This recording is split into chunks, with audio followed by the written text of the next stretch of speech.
नमस्कार, मैं हूं आपके साथ अनुराग मुस्कान। सोने से पहले जाग जाइए, अपनी आवाज को अंजाम तक पहुंचाने के लिए घंटी बजाइए। नंबर अब तक आपको रट चुका है 8422840000। इस नंबर पर जैसे ही आप मिस्ड कॉल देंगे आपको एक मैसेज मिलेगा। मैसेज में लिंक होगा, लिंक में अपना मैसेज रिकॉर्ड करके हमें अपना वीडियो संदेश भेजना मत भूलिएगा। हम रोज अपने कार्यक्रम में आपकी राय दिखाते हैं। आज बात रामचरितमानस की चौपाई से शुरू करते हैं। आपने अक्सर लोगों को कहते सुना होगा कि चेरी छोड़ना होए बेरानी, कौन रिप होए हमें कहानी। यानी सत्ता किसी की आम आदमी की जिंदगी में कुछ नहीं बदलता। सरकार बदलने के बावजूद हालात न बदलने की मजबूरी लोकतंत्र की बेड़ी बन गई है। आज हमने शहरों के कूड़े से इस समस्या को उठाने की कोशिश की है। जी हां, कूड़े से। कुछ दिन पहले दिल्ली में कॉरपोरेशन चुनाव हुए, केजरीवाल हारे, मोदी जीते, बड़ा हल्ला हुआ, पर हालात बदले क्या? जी नहीं, हालात जस के तस हैं। ऐसा क्यों है? जब देश की राजधानी में यह हालत है तो देश के दूर वाले इलाके में क्या होता होगा, जरा सोचिए। इसीलिए हमने आज के कार्यक्रम को नाम दिया है न रानी रहेगी न राजा रहेगा, ये कचरा सभी की कहानी कहेगा। स्टोरी देखिए और सोचिए, फिर बजाइए हालात न बदलने वाली राजनीति की घंटी, जो वोट बदलाव के नाम पर लेती है पर बदलता कुछ नहीं है।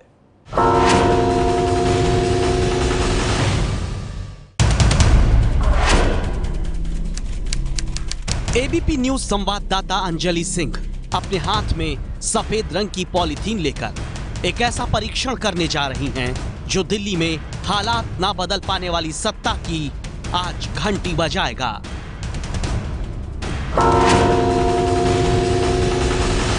नगर निगम की ओर से कम्युनिटी कूड़ा घर यानी मोहल्ले के पास वाले जो कूड़ा घर होते हैं वहां से रोजाना कूड़ा उठाए जाने की व्यवस्था की जाती है। हम इसी बात का रियलिटी चेक कर रहे हैं कि क्या सच में जो कूड़ा रोजाना रखा जाता है कूड़ा घरों पे वो पूरा का पूरा उठाया जाता है ट्रकों द्वारा या नहीं। फिलहाल शास्त्री पार्क के इस कूड़ा घर पर हम मौजूद हैं, जहां पर बताया जा रहा है कि रोज़ाना कूड़ा उठाने का ट्रक आता है। और जो हमारा रियलिटी चेक है उसमें हम ये देखेंगे कि ये कूड़े की थैली जो मेरे पास है, क्या इस कूड़े की थैली को उठाया जाता है या नहीं उठाया जाता है जब यहाँ पर ट्रक आता है। 2 दिन तक हम इस चीज़ की मॉनिटरिंग करेंगे और ये जानने की कोशिश करेंगे कि कूड़ा यहाँ से उठा या नहीं उठा। तो फिलहाल ये जो कूड़े की थैली मेरी कूड़े की थैली है, इसको हम यहाँ पर रख देते हैं और देखते हैं कि यहाँ पर जो कूड़ा उठाने ट्रक आता है वो इसको कितने दिन में उठाकर ले जाता है। पूरे 24 घंटे बाद पूर्वी दिल्ली के शास्त्री नगर के उसी कूड़ा घर पर एक बार फिर एबीपी न्यूज संवाददाता अंजलि सिंह पहुंची। जिस जगह संवाददाता ने सफेद रंग की पॉलीथीन में कूड़ा रखा था, 24 घंटे बाद भी वो कचरे का पैकेट जस का तस वहीं पड़ा रहा। पूर्वी दिल्ली के शास्त्री पार्क इलाके के इसी कूड़ा घर पर कल हमने अपनी कूड़े से भरी एक पॉलीथिन रखी थी, ये देखने के लिए कि क्या कूड़ा उठाने के लिए जो ट्रक यहाँ पर पहुँचते हैं वो तमाम कूड़ा यहाँ से उठाकर ले जाते हैं या नहीं। आपको बता दें, आज सुबह जब हम तकरीबन 24 घंटे बीतने के बाद यहाँ पहुँचे हैं, तो आपको बता दें जिस जगह पर हमने कल ये पॉलीथिन अपनी कूड़े से भरी हुई पॉलीथिन को रखा था, आज भी ये पॉलीथिन यहीं पर पड़ी है। आसपास जो कूड़ा यहाँ इस दीवार पे था वो अभी भी मौजूद है। यहाँ से ट्रक जो है वो जा चुका है, जेसीबी मशीन यहाँ से जा चुकी है, लेकिन ये कूड़ा अभी तक यहाँ पर नहीं उठा है। यानी अब 48 घंटे बीत चुके थे। पूर्वी दिल्ली के इस कूड़ा घर पर पड़ा कचरा क्या तीसरे दिन हट पाया? और आज फिर आप पहुंचे हैं शास्त्री पार्क के उसी कूड़ा घर पर जहां पर 2 दिन पहले हमने कूड़े की पॉलीथिन रखी थी। ये सफ़ेद कूड़े की पॉलीथिन जो मैंने यहाँ पर रखी थी आज भी वैसी की वैसी ही रखी हुई है।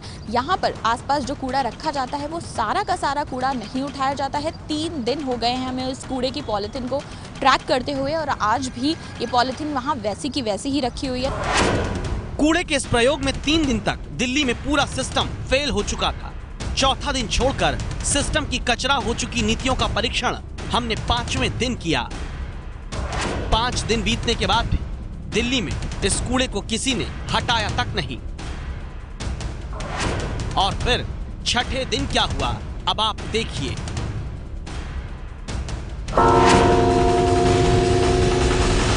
इस समय उसी शास्त्री पार्क के कूड़ा घर पर हम मौजूद हैं, जहां पर हमने कूड़े से भरी अपनी पॉलीथीन रखी थी। आपको बता दें, कल जब हम यहाँ पहुंचे थे तो पॉलीथीन हटी नहीं थी, लेकिन नीचे की ओर गिर गई थी।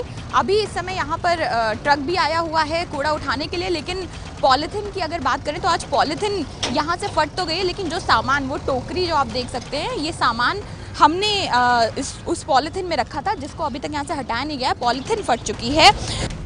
कूड़ा जहां था वहीं पड़ा रहा। जिस एमसीडी के चुनाव के दौरान कूड़े के पीछे केजरीवाल को जिम्मेदार ठहराया गया, जिस एमसीडी चुनाव में वादा हुआ था आएंगे तो कूड़े से दूर करके दिल्ली संवार देंगे, आज उसी दिल्ली में कूड़ा जहां का तहां पड़ा रहा।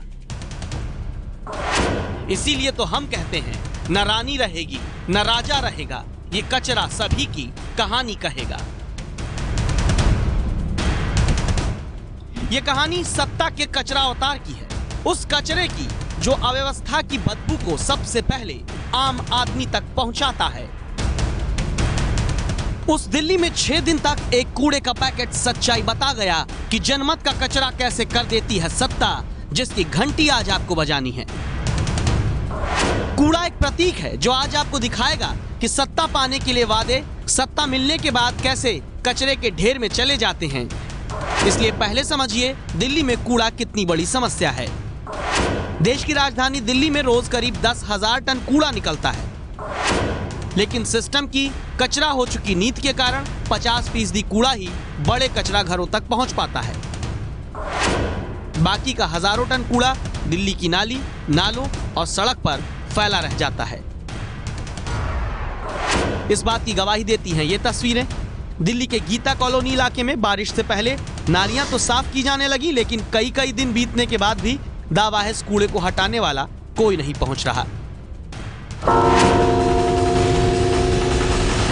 ये इलेक्शन से 1 हफ्ता पहले से ना तो निकली है, ना तो उठा के लेके गए हैं यहाँ से। ये देख लो, आपके सामने ही है, देखो ये।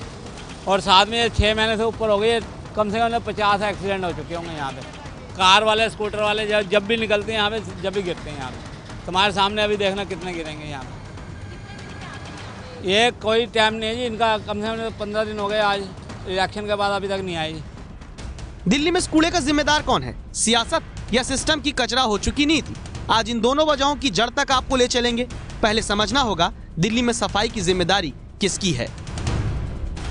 देश की राजधानी में करीब 17 सरकारी एजेंसियां हैं जिनके ऊपर सफाई का जिम्मा है। इनमें सबसे प्रमुख है एमसीडी, जिस पर बीजेपी का 10 साल से शासन है। अगले 5 साल के लिए और सत्ता मिल चुकी है। दिल्ली में एमसीडी करीब 98% हिस्से की साफ सफाई का जिम्मा उठाती है, लेकिन उस बीजेपी शासित एमसीडी के करीब 60,000 कर्मचारी तो खुद ही बेहाल हैं। वो सफाई कहां से करेंगे? इस बात को आप आसानी से समझ सकें, इसलिए एबीपी न्यूज संवाददाता श्रेया बहुगुणा आज उन कर्मचारियों के पास पहुंची जिनके भरोसे दिल्ली की सफाई है, लेकिन सिस्टम ने कैसे एमसीडी के सफाई कर्मचारियों की जिंदगी ही नर्क कर दी, जरा वो सुनिए।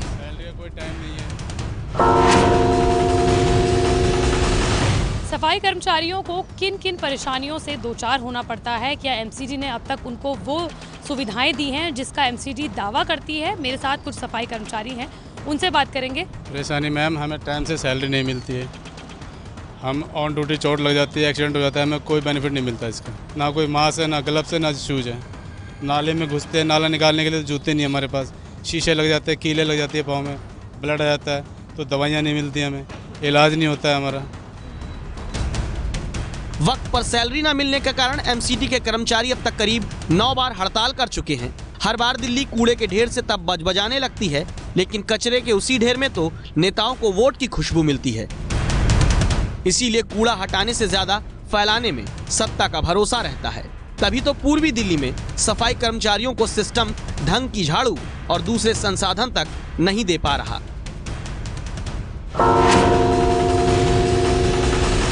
कूड़े और गंदगी की मार से सबसे ज्यादा प्रभावित पूर्वी दिल्ली नगर निगम ही है। यहाँ के सफाई कर्मचारियों की अपनी समस्याएं हैं, क्योंकि सही समय पर वेतन नहीं मिलता और बजट की सबसे ज्यादा मार पूर्वी दिल्ली नगर निगम ही झेल रहा है। आज इतनी समस्या है कि जो हमारा सामान मिलता है, मैं आपके सामने ये झाड़ू दिखा रहा हूँ कि ये झाड़ू है जो एमसीडी देती है, फावड़ी जो एमसीडी देती है, जो रिक्शा साधन जो भी एमसीडी देती है वो बिल्कुल बेकारा साधन देती है। ठीक है, हाँ जी। लगा पाते हैं ये जैसा जैसा इसमें तिल है? नहीं लग पाएगी हमारे से झाड़ू। ये बेकार झाड़ू है, ये थोड़ी ये छीलते भी हम हमारा हाथ पर जाते हैं चक्कू से, और बेकार झाड़ू है। जितनी भी झाड़ू कितनी बार आती है।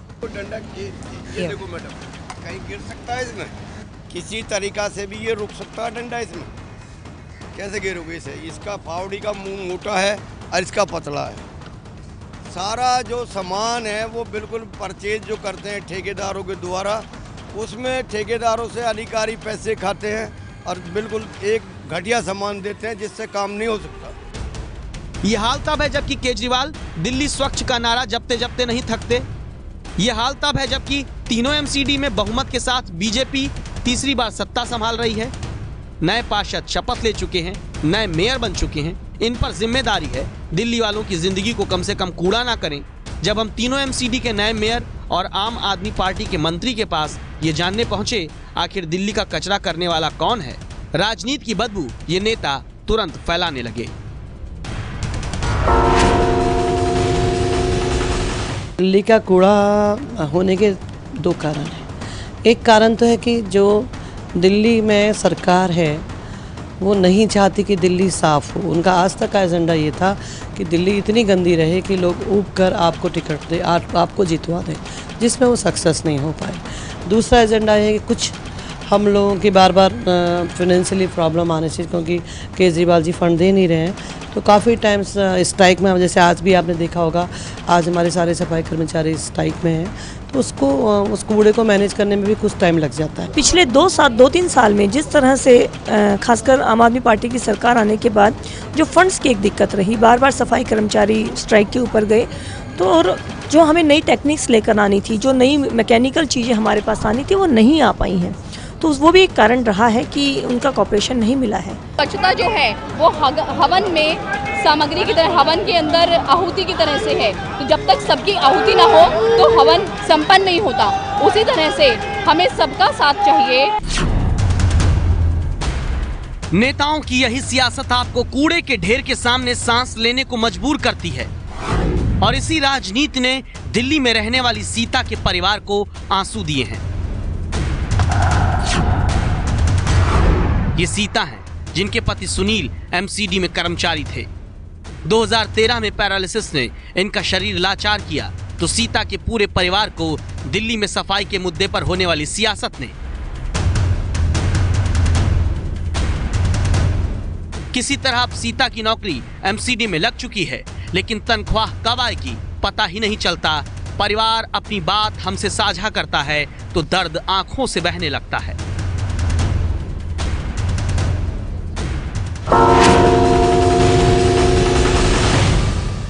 हम बहुत परेशान हैं, बहुत ज़्यादा तंग हैं। 6 बच्चे हैं मेरे, जिसमें से एक लड़की की मैंने पढ़ाई छुड़वा दी थी, क्योंकि मेरे को इनको देखना था। मैं घरों में जा के काम करती थी ताकि मेरी लड़की इनको देख सके। अपने पापा का देखभाल करने के लिए उसने अपनी 10वीं से पढ़ाई छोड़ दी थी। ना इनकी पेंशन बंदी है, ना इनका पैसा मिला है, कुछ नहीं है। यहाँ तक कि कभी हम पे दवाई के पैसे नहीं होते हैं जो हम इन्हें दवाई दिला ले। इतने हम परेशान हैं, बहुत ज़्यादा। आप कहेंगे कि इतनी अंधेरगर्दी दिल्ली में ही चल रही है, वो भी कूड़े के ढेर पर। कैसे चलती है ये भी जानिए। एमसीडी के बजट से सफाई कर्मचारियों का सालाना वेतन करीब 62 करोड़ रुपए जाता है। बीजेपी शासित एमसीडी का कहना है दिल्ली सरकार पैसा रोक कर रखती है, इसलिए कर्मचारियों को तनख्वाह नहीं दे पाते। सफाई कर्मचारी इसीलिए हड़ताल करते हैं। केजरीवाल सरकार कहती है बीजेपी शासित एमसीडी में भ्रष्टाचार होता है, इसलिए कूड़ा दिल्ली का हो जाता है। और यह हालत तब है जबकि देश में स्वच्छ भारत अभियान के तहत ही बजट 19,000 करोड़ से ज्यादा है। इसीलिए गुस्सा होकर अपनी बात रखते हैं सफाई कर्मचारी यूनियन के नेता संजय गहलोत।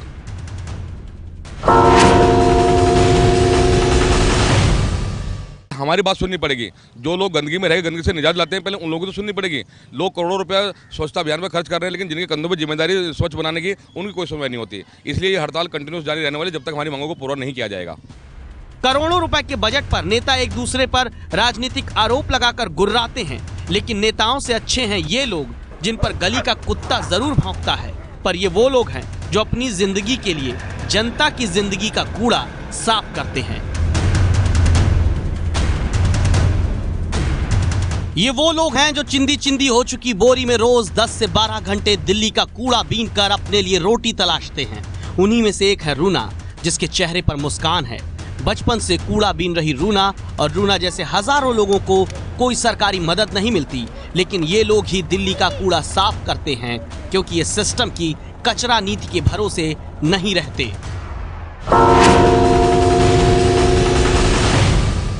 छह बजे तक शाम को 6 बजे। हाँ। तो कितना कमाई कमाई कितना 200-300 सारा दिन। रोज का लगने हाँ। के बाद दिन भर? रोज का 200-300 जितना मर्जी कमा लो। बहुत साल से पुराना, बहुत इतने से थे ना हम, जब से ये कबाड़ा बिनते थे हम। कबाड़ा, हाँ, बचपन बीत गया ये कबाड़ा बिनते बिनते। ये वो लोग हैं जो देश में 620 लाख टन पैदा हुए कूड़े को साफ करने में मदद करते हैं। देश में ऐसे ही बिना पैसा लिए कूड़ा बीनने वाले लोगों की तादाद 15 लाख से 40 लाख के बीच है। एक अनुमान के मुताबिक अकेले दिल्ली में 5 लाख ऐसे कूड़ा बीनने वाले लोग हैं, जिन्हें सरकार से कोई वेतन, भत्ता या सुविधा नहीं मिलती।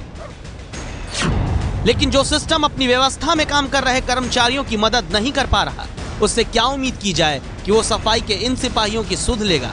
तो जनमत का कूड़ा करने वाले सत्ताधारियों की घंटी कैसे बजेगी? कैसे कचरे से मुक्ति मिलेगी? ये जानने के लिए अब हम पहुंचे राकेश शर्मा के पास, जिन्होंने कूड़ा दिल्ली होने की एक बड़ी वजह बताई।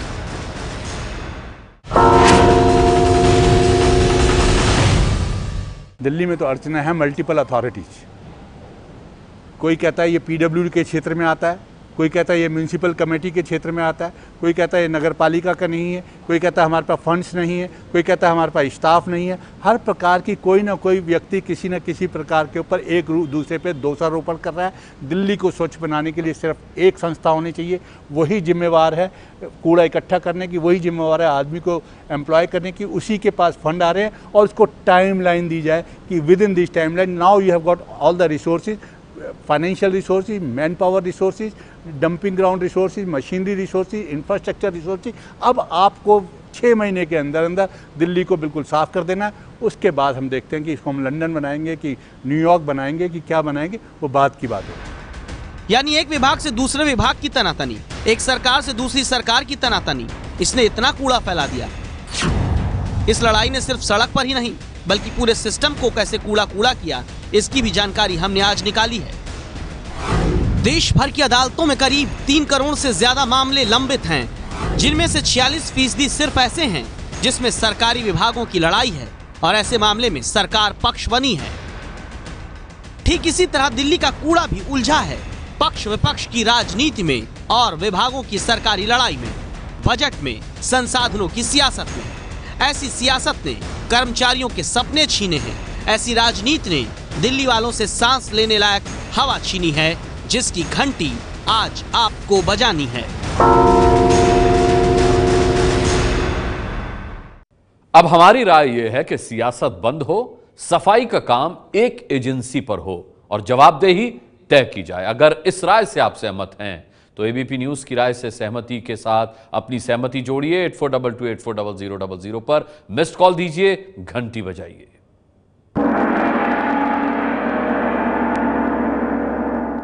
देश में किसानों की बदहाली पर रिपोर्ट हम आपको दिखाते रहे हैं। महाराष्ट्र का मुद्दा भी उठाया, पर यहां के किसानों को राहत अब तक नहीं मिली है और इसीलिए अब किसानों ने सरकार के खिलाफ खुद ही घंटी बजाने का फैसला किया है। Follow up report.